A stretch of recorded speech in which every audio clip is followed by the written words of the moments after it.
Assalamualaikum warahmatullahi wabarakatuh. Nah, kita pembelajaran selanjutnya mengenai identitas trigonometri.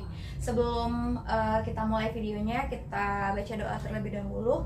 Bismillahirrahmanirrahim. Rabbis rohli sodri wa yassirli amri wahlul 'uqdatam min lisani yafqahu qawli. Oke, langsung saja ke identitas trigonometri. Di mana yang kita pelajarin di sini ada 3 identitas. Yang pertama adalah identitas kebalikan, yang kedua adalah identitas perbandingan, dan yang ketiga adalah identitas Pitagoras. Nah, untuk yang pertama kita buat identitas kebalikan. Nah, ini udah sering kita dengar. Kalau untuk identitas kebalikan gampang aja. Saya buat di sini sin-nya adalah sin alfa ya.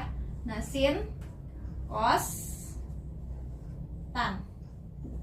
Nah, terus kebalikan sin itu adalah kosekan alfa, kebalikan cos adalah sekan alfa, dan kebalikan tan adalah kotangen alfa. Oke, jadi sin itu bisa kita buat jadi gini, sin 1 per kosekan alfa. Terus kalau kosekan alfa sama dengan 1 per sekan alfa. Nah, kalau tan itu adalah 1 per ini ya, kotangen alfa. Oke, jadi sin adalah 1 per kosekan, kosekan adalah 1 per sekan, terus tangen itu adalah 1 per kotangen. Nah, jadi ini juga kebalikannya. Kosekan itu adalah 1 per sin alfa di sini ya. Sekan itu adalah 1 per cos alfa, kotangen itu adalah 1 per tan alfa. Nah, gini dia identitas kebalikan. Jadi kalau ada sin itu adalah 1 per kosekan alfa, cos alfa sama dengan 1 per sekan alfa, tangen alfa sama dengan 1 per kotangen alfa, terus kosekan alfa 1 per sin alfa, sekan alfa sama dengan 1 per cos alfa, kotangen alfa sama dengan 1 per tan alfa. Nah, jadi ini sebenarnya dibalik-balik aja ya. Nah, jadi sin lawannya kosekan, cos lawannya sekan, tangen lawannya kotangen. Nah, jadi itu adalah identitas kebalikan. Nah, untuk yang kedua kita yang kedua itu adalah identitas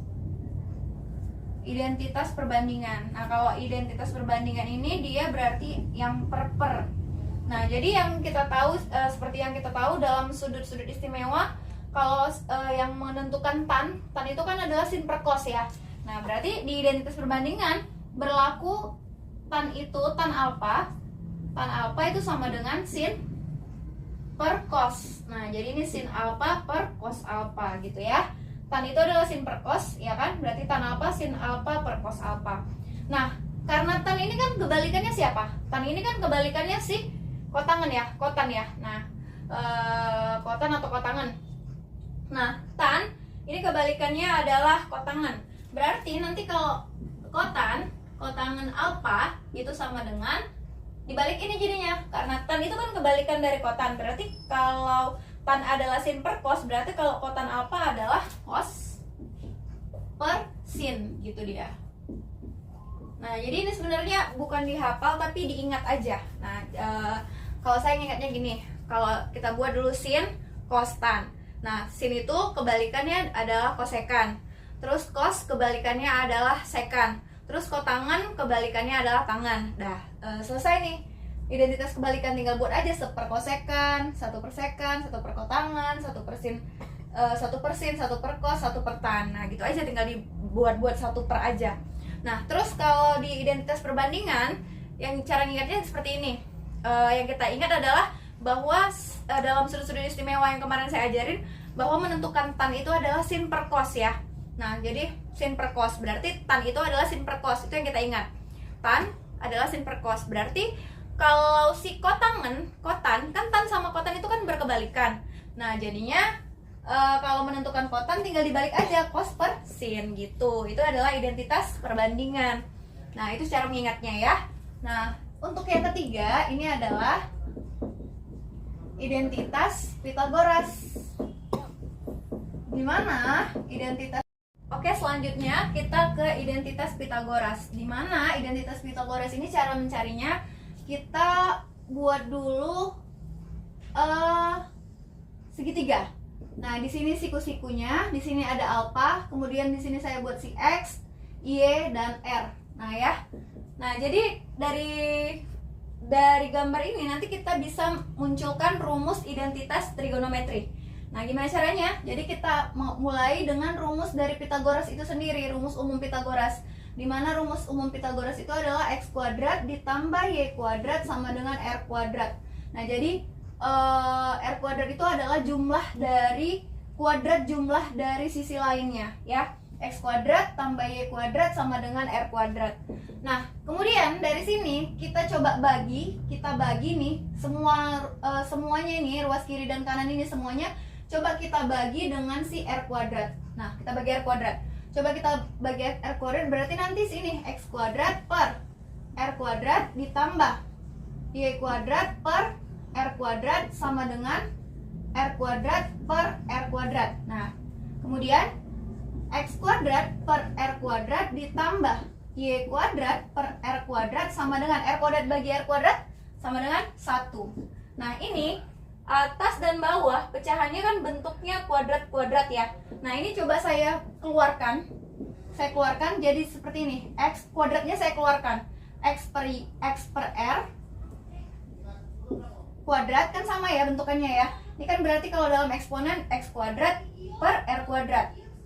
Kemudian ditambah, saya keluarkan lagi kuadrat yang ini, Y per R kuadratnya keluar sama dengan 1. Nah, sampai sini coba kita lihat, perhatikan gambarnya. Gambar yang kita buat ini, X per R, X per R, X per R itu ini kan sudut alfa. X per R, depan per miring, ya, demi. X per R itu kan berarti sama dengan demi ya, demi, depan per miring. Berarti demi itu apa? Seperti yang kita udah pelajari, demi itu adalah sin ya. Nah, jadi X per R itu depan per miring, demi, berarti kan sin demi ya. Ini yang kemarin ya, sin demi cos sa mi tan desa. Nah, ini X per R ini adalah depan dari alfa dan miring dari alfa, demi, berarti dia si sin. Nah, jadi ini kita ganti, X per R adalah jadi sin kuadrat ditambah Y per R. Nah, Y per R ini adalah sampingnya, Y ini sa, R-nya R itu adalah miringnya, sami. Nah, kita tahu sami itu adalah cos. Nah, berarti ini Y per R kita ganti dengan cos kuadrat sama dengan 1. Nah, ini adalah rumus identitas trigonometri. Jadi rumus identitas trigonometri itu dimunculkan dari rumus Pitagoras. Nah, gitu. Jadi ya, sin kuadrat ditambah cos kuadrat sama dengan 1. Ini adalah identitas trigonometri yang pertama, nih ya. Nah, saya kotakin. Jadi dari identitas Pitagoras ini kita akan dapat 3 identitas trigonometri. Ini yang pertama ya. Nah, dari sini kita bisa dapat 2 rumus lagi. Gimana Bunda? Nah, ini caranya. Coba ini kita bagi, yang ini ya, rumus ini kita bagi dengan semuanya, kedua ruas kita bagi dengan si sin. Coba kita bagi dengan sin. Saya mau bagi cos dulu, nggak apa-apa, cos atau sin terserah ya. Nah, saya mau bagi cos aja dulu, dibagi dengan cos kuadrat. Nah, saya bagi dengan cos kuadrat. Coba kita bagi cos kuadrat. Nah, berarti ini sin kuadrat per cos kuadrat ditambah cos kuadrat per cos kuadrat. Nah, ini saya lupa ya, ini ada sin alfanya, sin kuadrat alfa,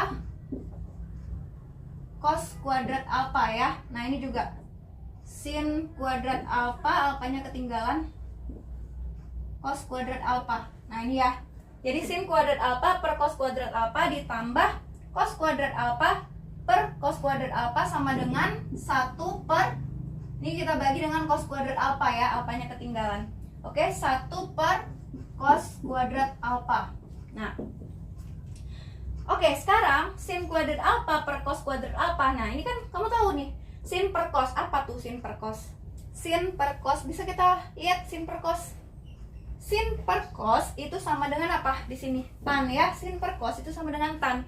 Berarti kalau Bunda kalau ada sin kuadrat, ada kuadrat sin kuadrat alfa per cos kuadrat alfa sama. Berarti dia tan kuadrat alfa. Kita ganti tan kuadrat alfa ditambah cos kuadrat alfa per cos kuadrat alfa ditambah 1 sama dengan, nah ini 1 per cos kuadrat alfa. 1 per cos apa? Yang kita tahu sepercos. Apa nih dari identitas kebalikan? Sepercos. Nah, sepercos adalah sekan. Nah, berarti kalau ada kuadratnya tinggal tambahkan kuadrat aja. Berarti 1 per cos itu sama dengan sekan kuadrat alfa. Nah, diperolehlah rumus identitas yang kedua. Dari sini dia. Berarti rumus identitas kedua adalah tan kuadrat alfa ditambah 1 sama dengan sekan kuadrat alfa. Nah, untuk identitas yang ketiga, dari sini juga. Nih ya, kita buat lagi ya, dari sini ya. Dari sini kita buat lagi. Dari rumus yang pertama ya, dari rumus yang pertama saya buat di sini. Atau saya buat di sini aja. Saya buat di sini ya. Nih, sin kuadrat alfa ditambah cos kuadrat alfa sama dengan 1 nih ya, diperoleh dari rumus yang pertama tadi. Nah, tadi kan yang pertama kita bagi dengan cos kuadrat alfa.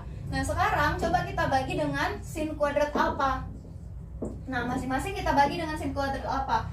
Berarti ini sin kuadrat alfa per sin kuadrat alfa ditambah cos kuadrat alfa per sin kuadrat alfa sama dengan 1 per sin kuadrat alfa. Nah, berarti ini sin kuadrat alfa per sin kuadrat alfa, atas sama bawah sama. Berarti ini 1 ditambah cos per sin. Nah, kalau tadi sin per cos itu tan, berarti cos per sin kebalikannya. Berarti kotan ini dia tadi. Cos per sin adalah kotan. Berarti itu kalau cos kuadrat alfa per sin kuadrat alfa tinggal tambahkan kuadratnya. Kotan kuadrat alfa sama dengan sepersin. 1 persin. Nah, sepersin di sini kita tahu sepersin adalah kosekan ya. 1 persin sama dengan kosekan ya.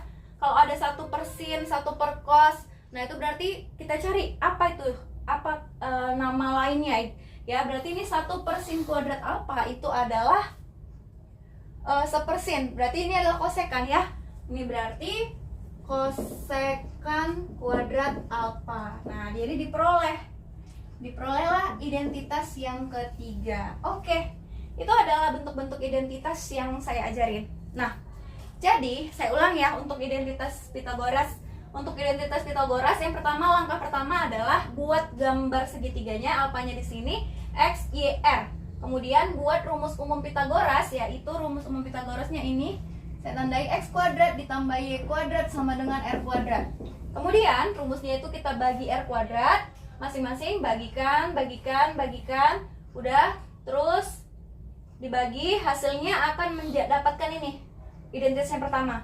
Dari identitas pertama dibagi dengan cos kuadrat alfa, dapat identitas yang kedua. Kemudian rumus yang pertama tadi dibagi juga dengan sin kuadrat alfa. Kan tadi cos kuadrat alfa udah. Nah, sekarang dibagi lagi dengan sin kuadrat alfa. Nah, maka memperoleh rumus yang ketiga. Nah, jadi dapat identitas, ada 3 dalam identitas Pitagoras. Oke, jadi tugas kamu adalah menuliskan ketiga-tiga identitas ini tanpa melihat catatan. Jadi ini harus kamu ingat di luar kepala. Jadi bukan dihafal tapi harus diingat. Gampang aja, yang penting kamu itu mau dan kamu itu mengingat. Jadi ini harus diingat karena ini akan berlanjut untuk pembelajaran selanjutnya ya. Nah, jadi kamu harus ingat apa itu identitas kebalikan, apa identitas perbandingan, dan apa identitas Pitagoras. Bagaimana cara menghasilkan ketiga rumus ini. Nah, semoga kamu bisa semangat belajarnya, dan saya akhiri dengan assalamualaikum warahmatullahi wabarakatuh.